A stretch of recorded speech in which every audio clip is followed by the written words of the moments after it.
Salve moçada, tudo bem com vocês? Wilson da Franco Invest para mais um vídeo do canal. E hoje falar do RBVA11, tá? Um fundo de renda urbana. Antigamente ele era um fundo só de agência, né? E depois foi alterando aí para uma gestão mais ativa, tal. E agora está se tornando aí, tá ainda híbrido, né? Tem renda urbana e tem agências bancárias aqui, mas está se tornando um fundo bem mais interessante, beleza?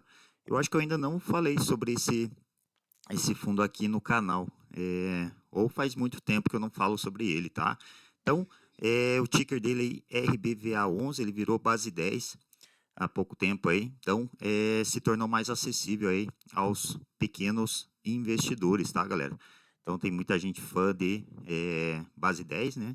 Então mais uma opção aí de fundo base 10. Aqui vamos ver os destaques do fundo aqui, taxa de administração e gestão 0,65, tá? Uma taxa baixa até, uma taxa bem boa, ok aí.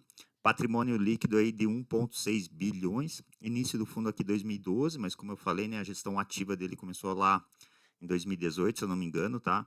Já foram 5 emissões realizadas, e número de cotistas aí, número ok, 73 mil, mas deve crescer mais agora que ele se tornou base 10, tá, galera?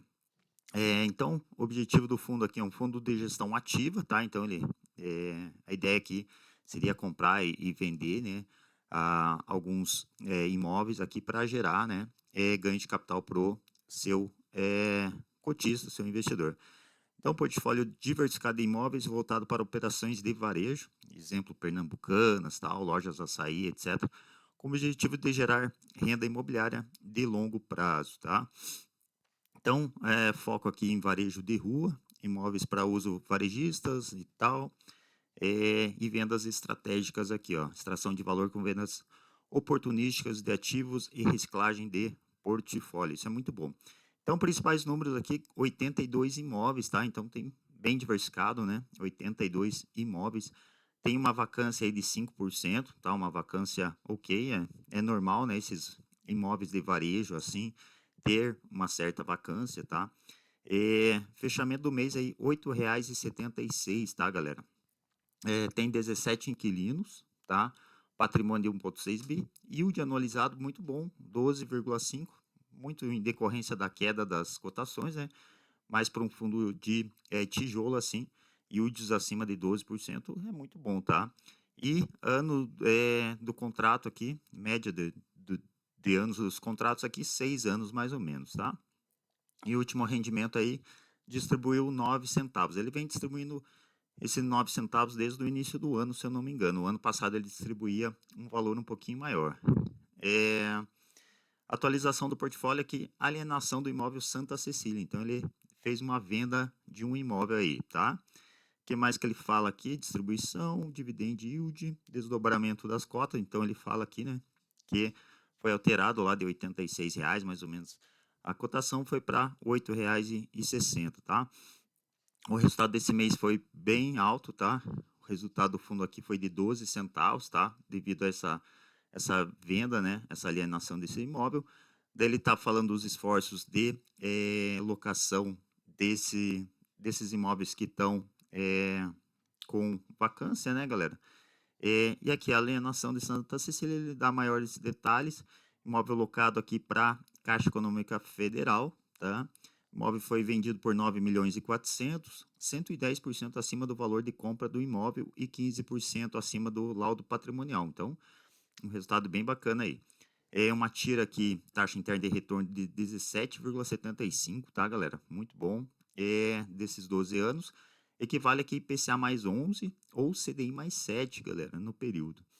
O lucro gerado na operação foi de 4,6 milhões, equivalente a 29 centavos por cota. Muito, muito bom mesmo o resultado dessa venda aí. Pela primeira vez na história, possui como principal inquilino um operador não bancário. Ele que nasceu, né, sendo de agências bancárias, pela primeira vez agora o principal inquilino não é bancário. E daí passa a ser a Cogna com 24,7% o seu maior inquilino. Cogna que é de educação, né, galera? Aqui tem um histórico aqui das alienações, aí já teve um ganho de capital aqui de 69,9 aqui. milhões, né? Isso. Atualizações aqui, ele tem obras no imóvel aqui, Gabriel Monteiro, que é para Porto Belo, aquelas BTS, né? Construção aqui sob medida pro inquilino e tal. E vai aqui mais uns 9 meses aqui para o planejamento aqui para terminar essa obra aqui, tá?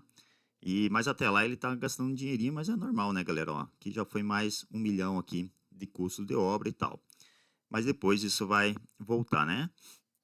Aqui é a questão do desdobramento da cota. Resultado aqui, galera, vem um resultado mais expressivo devido à receita de venda de imóveis, né? 4.900.000 aqui e tal, dando um resultado aqui de 13 centavos e ele distribuiu 9. Então, provavelmente esses 9 centavos aí estão garantidos, né, galera? Ou, quem sabe pode até aumentar.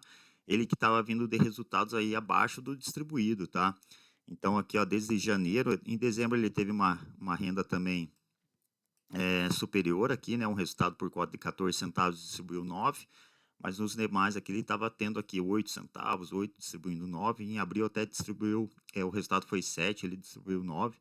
Então aqui, com esse resultado aqui já dá um alívio aqui para as próximas distribuições, tá? Então vai conseguir manter provavelmente de boa esses 9 centavos, pelo menos os 9 centavos aqui, a menos, né, que algum inquilino saia, né, tenha novas vacâncias aí. O que mais que ele traz de, de novidades aqui, ou de informações e tal? Aqui é mais com relação ao dividend yield, distribuições e tal, detalhamento do... Ele tem aqui 234 milhões de CRIs a pagar, tá? Tem alavancagem aqui, se eu não me engano, 10% de alavancagem, ele fala aqui, tá? Desempenho da cota até que tá indo bem, no seu histórico, pelo menos, né, galera? Número de cotistas aumentou bastante, né, de 60 mil aqui de junho de 2024 para 73, e que nem eu falei, né, agora que ele virou base 10, deve aumentar ainda mais esse número de cotistas. E aqui o patrimônio do fundo, tá, galera? Então, 94% aqui são imóveis, tá? Aluguéis a receber, 2%, alocações estratégicas em via FIIs aqui também outros 2%, mas o grosso mesmo aqui são imóveis. E aqui, ó, 81 imóveis aqui, ó, 29 imóveis são da Caixa ainda, tá? Banco, né? 13 imóveis do Santander, também setor bancário, e tem mais um imóvel do Itaú aqui. Então aqui fecha setor bancário, ainda tem bastante representatividade, né? O setor bancário aqui dentro do portfólio. Mas daí você já tem uma certa diversificação aqui, ó, 8 imóveis Pão de Açúcar, aqui 8 imóveis estão vagos, tá? Aquela vacância. 6 imóveis da Cognita, 5 imóveis Pernambucanas, 2 Açaí e assim por diante, tá? Ânima também é de educação, né? Centauro, Renner, entre outros, tá? Então tem uma boa, apesar ainda da alta concentração do setor bancário, ainda já mostra uma boa diversificação aqui também no setor de varejo, tá, galera? O que mais que ele mostra aqui? Receita por indexador, 60% é o IPCA, né, que é o índice de preço lá, o índice oficial da inflação, e 40% IGPM, que é um pouquinho mais arriscado aqui, né, galera, porque às vezes o câmbio também interfere muito nesses resultados do IGPM aqui, às vezes ele dá umas pancadonas para cima, às vezes ele vem negativo, então seria mais saudável para o fundo se fosse um percentual maior do IPCA, mas tudo bem também, né, galera? Aqui diversificação, maior concentração em São Paulo, tá, galera? 60%. Receita por locatário, aqui nós temos a Caixa, a Cognita, a Cogna e o Santander aqui como os maiores inquilinos. Então aqui mais tem uma concentração grande, né? Ainda nesses 3 inquilinos. Mas a Caixa, assim, né? Por ser estatal, tal, tem uma resiliência um pouco maior, acredito aqui, né? A Cogna eu acho já o mais arriscado, por ser um setor de educação e tal, né? Mas os demais aqui, aí tem o Santander, ele está indo bem também, mas também, né, ser privado pode ocorrer aí alguma, né, saída de algum imóvel, né? E os demais aqui representam um pouco menos, né? E são setores, assim, Açaí, Grupo Pão de Açúcar, aí são mais resilientes a crises também, né, galera? É, aqui o cronograma de vencimento por receita maior, vencimento aqui é para 2029, tá? Cogna, Açaí e Grupo Pão de Açúcar, e de vencimento aqui também da receita e tal. Contratos atípicos, aqueles mais amarrados, né, que tem maiores garantias, 56% e 43% são típicos. Patrimônio do fundo aqui por locatário ou por setor, aqui ó, o setor bancário ainda representa 28%, tá? E alimentício 21%, educação 19%. Então, maior concentração nesses três setores da economia aí. E aqui o portfólio do fundo daí, né? Detalhamento da localização, endereço, locatário e tal, né? Término do contrato e etc. O que mais que eles trazem aqui? Daí eu acho que eles trazem o cronograma da amortização aqui da sua dívida. São dívidas tranquilas, tá, galera? Eles pegaram umas taxas interessantes, ó, IPCA mais 5, IPCA mais 6, IPCA mais 4, até eles falam que não pensam em pagar antes, pré-pagamento dessas CRIs, e realmente nem, acho que não é viável mesmo, porque o custo da dívida é muito baixo, tá? IPCA mais 6 aqui é bem tranquilo, 5, tá? IPCA mais 4 também. Então veja assim como bem tranquilo, pelo menos o custo da dívida, né? E a relação aqui 10,28%. Então aquilo que eu falei, né?